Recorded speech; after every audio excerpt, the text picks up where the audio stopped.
Kamarajar photo போட்டு ஓட்டு கேட்கிற. டேய், மண்ணை நாடாத, பொன்னை நாடாத, பொருளை நாடாத, பெண்ணை நாடாத, பதவியை நாடாத நாடாரா எங்கள் நாடார் காமராஜர் நாடாரு.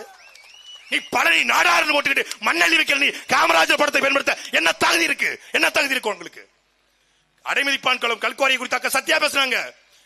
கிட்டத்தட்ட 6 பேர் செத்தது, அத்தனை பேரும் நாடாரா. நாடாரா துடிக்குது, எங்களுக்கு துடிக்குது. செத்தவன் தமிழன் என்று துடிக்குது. அடைமதிப்பான் குழு கல்குவாரில செத்த பிறகு 63 கல்கோரிகளை மதியாரிக்குரிய திருநெல்வேலி மாவட்ட ஆட்சியர் இழுத்து மூடினாரு. இழுத்து மூடின கல்கோரிய திறந்தவன் எவன்டா திறந்தது? அந்த கல்குவாரி மூடப்பட்ட பொழுது சுரண்டைக்கு ரைடு வந்துடக்கூடாதுன்னு சுரண்டில் இருக்கிற எஸ்ஏவி கல்கோரிய ஒட்டுமொத்த சுரண்ட குப்பையும் கொண்டு போட்டு மூடுனவன் எவன்டா? அவன் தான்டா இந்த மண்ணினுடைய மனமுழுங்கி மகாதேவன்.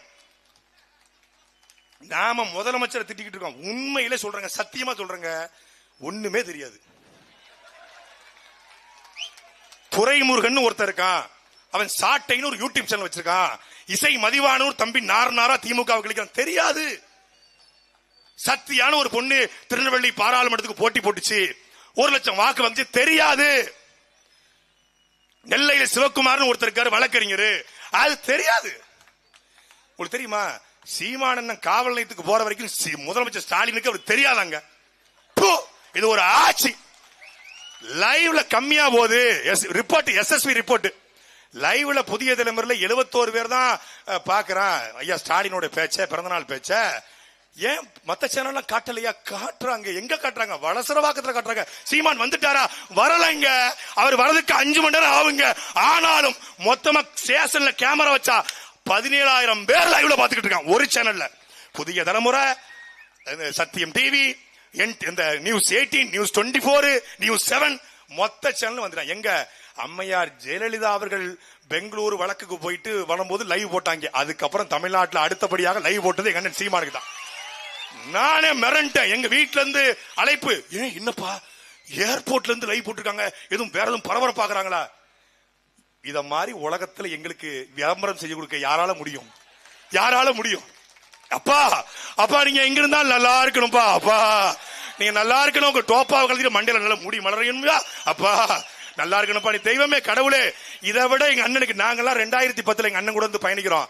சீமானன் பிரஸ் மீட் கொடுத்தா எடுத்துருவான், போட மாட்டான். தமிழன் தொலைக்காட்சி மட்டும்தான் போடும். அதுவும் மறுநாள் தான் போடும். அவருக்கு லைவ் கிட்ட கூட கிடையாது எங்க அண்ணனுக்கு. அந்த காலத்துல ஞாயிற்றுக்கிழமை ஒரு நாள் போட்டுடுவாப்ல, பாவம் பார்த்து 10 மணிக்கு.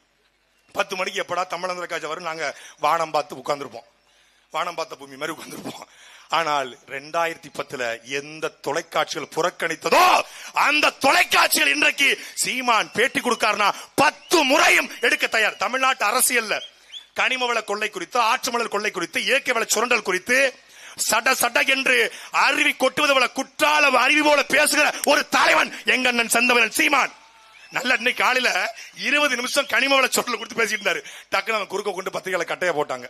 மொத்தம் முடிஞ்சு ஒரே போடு. அது வரைக்கும் அவர் நல்லா பேசிக்கிட்டு இருந்தாரு. இவங்களா வாண்டடா வண்டியில ஏறி மொத்த திமுக குடும்பத்தின் தேர்தெடுத்து தெருல ஒரு அளவுக்கு பண்ணி விட்டு போயிட்டாங்க. அப்போ பதறுகிறார்கள். ஆட்சியாளருக்கு தெரியாது கனிமவள கொள்ளை நடக்கு தெரியாது, ஆத்துமணல் கொள்ளை நடக்கு தெரியாது. ஏன்? அவங்களுக்கு தேவை கமிஷன். மரியாதைக்குரிய நீர்வளத்துறை அமைச்சர் அண்ணன் துரைமுருகன் போய் கேட்கிறாங்க. அம்பாசமுத்திரத்துக்கு வந்திருக்காங்க ஐயா, கேட்கிறாங்க இந்த மாதிரி அம்பாசமுத்திரம் ஒரு நாளைக்கு 500 லாரிகள் போகுது, செக் போஸ்ட் வழியா போகுது, கனிமவளத்தை கொள்ளடிக்கிறாங்கன்னு சொல்லி பத்திரிகை கேட்கிறாங்க. ஆமா, எனக்கு ரொம்ப வருத்தமா இருக்கு. 500 லாரி போறதுனால ரோடெல்லாம் உடையுது.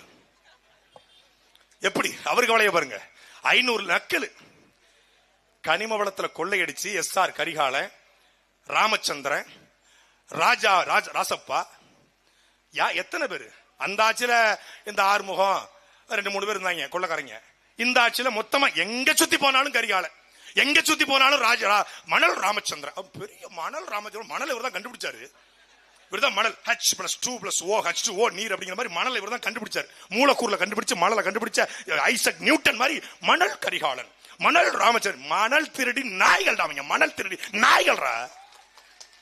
ஒருத்த சொல்லு தமிழ்நாட்டு அரசியல கல்குவாரி ஓனர் கிட்ட, இந்த மண்குவாரி ஓனர்கிட்ட கை நீட்டாத ஒரே கட்சி நாம் தமிழர் கட்சி மட்டும்தான். அண்ணன் சீமானுக்கு ரொம்ப நெருக்கமான ஒருத்தர் எனக்கு அழைச்சு பேசி, எனக்கு ஆரம்பத்துல தான் சீமான தெரியும், நீங்க சொல்லுங்க கொஞ்சம் சொல்லி, ஒரு 2 யூனிட் தான் ஒரு நாளைக்கு எடுக்கிறோம், கொஞ்சம் கண்டுக்காம இருக்க சொல்லுங்க, நாங்க காசு நிறைய கட்டிட்டோம் அப்படின்னாங்க. சீமானன் எந்த எந்த ஊர்ல இருக்கீங்க? நாங்க திருப்பரங்குன்றம் பக்கத்துலங்க. திருப்பரங்குன்றம் பக்கத்துல எங்க அண்ணன் ஒண்ணு அறிக்கை ஒண்ணு போட்ட மாதிரி அறிக்கையெல்லாம் செக் பண்ணி பாக்குறேன். இல்ல அண்ணன் போடல. சரி, மண்டல செயலர் அருண்ஜெய்சில எதுவும் அறிக்கை போட்டிருக்காரா? அவரு எதுவும் தடுத்தாரா? அருண்ஜெய்சில இல்லங்க, வேற யார் இருப்பா? சரி, மதுரையில சோமு எதுவும் தடுத்தாரா? இல்லங்க, வேற யார் இருக்கும்? எங்க உங்களுடைய கிளை செயலாளர் பனமரத்து பாண்டியன்னு ஒரு தம்பி இருக்காங்க. ஏய், நாம் தமிழர் கட்சியுடைய கிளை செயலாளர் யாருன்னு தெரியுதா? நீ மாவட்ட செயலாளர் பெரிய கலெக்டர், நாம் தமிழர் கட்சியின் கிளை செயலாளரை ஒவ்வொரு கலெக்டருக்கு சமம். நான் சொல்லல, கல்குவாரியில வச்சிருக்கேன், அது பதிவு பண்ணி வச்சிருக்கேன். அது போட்ட குரல் பதிவை சொல்றாரு. அவர்கிட்ட மட்டும் சொல்லுங்க. அப்படியா? நான் தம்பிட்ட கூப்பிட்டு கேட்டேன், தம்பி என்ன ஒரு நாளைக்கு 3 லோடு சொல்லிட்டு 30 லோடு ஆள்றாங்க, 300 அடி 30 அடி ஆழத்துக்கு. டேய், அவங்க கோடி ரூபாய் கொடுத்தாலும் விற்றாத என்று அண்ணன் சீமான் சொல்லாரு. விற்றாத அப்படின்னு விட மாட்டேன். ஊரை திரட்டி போராடி அவங்கள வெளியேற்ற விட மாட்டேன்னா. ஒரு கிளை செயலாளரா அப்படி உருவாக்கி இருக்காங்க அண்ணன் சீமான் அவர்கள். எங்களை சும்மா காசு வாங்கிட்டு நோட்டு வாங்கிட்டு போற கும்ப முடியாது. கனிம வளத்துக்கு கொடுத்து ஆர்ப்பாட்டம் போட்டாலே இந்த இடத்துல கம்யூனிஸ்ட் போட்டிருந்தா காசு வாங்கிட்டான்னு அர்த்தம். கம்யூனிஸ்ட் நோட்டீஸ் அடிச்சு ஒட்டான் அப்படின்னா அங்க காசு பேரம் பேசியாச்சு. ஆர்ப்பாட்டத்தை போட்டான்னு அங்க பேமெண்ட் கன்ஃபார்ம் ஆயிடுச்சுன்னு அர்த்தம். திமுக பேசாது, அதிமுக பேசாது, பாஜக பேசாது. நான் வரும்போது கூட தம்பி சொன்னாரு, மலையில திருப்பரங்குன்ற மலையில சிக்கந்தர் இருக்காரு, அது இந்துக்களுக்கு எதிரானது, அது திருப்பரங்குன்ற மலை, அது இந்து மலை அப்படின்னு திருப்பரங்குன்ற மலைக்காக போராடிய பெருமதிப்புக்குரிய இந்து முன்னணி, இந்து மக்கள் கட்சி, இந்து மகாசபை, RSS, பிஜேபி, இந்து தமிழர் கட்சி, திருப்பரங்குன்ற மலையை காக்க போராடி நீங்கள் குன்றிருக்கும் இடமெல்லாம் குமரன் இருப்பான் என்கிற பழமொழி உண்மை என்றால், இங்க ஒவ்வொரு மலையிலும் எங்கள் பொப்பாட்டன் முருகன் இருப்பது சத்தியம் என்றால், மற்ற மலைகளை காக்க நீங்கள் ஏன் போராடல? இது செங்கோட்டை இந்துக்கள் கோட்டை, செங்கோட்டை திமுக கோட்டை. டேய், அந்த கோட்டையில ஓட்டைய போடத்தாண்டா சீமானும் அவன் தம்பிகளும் இங்க வந்திருக்கிறோம்.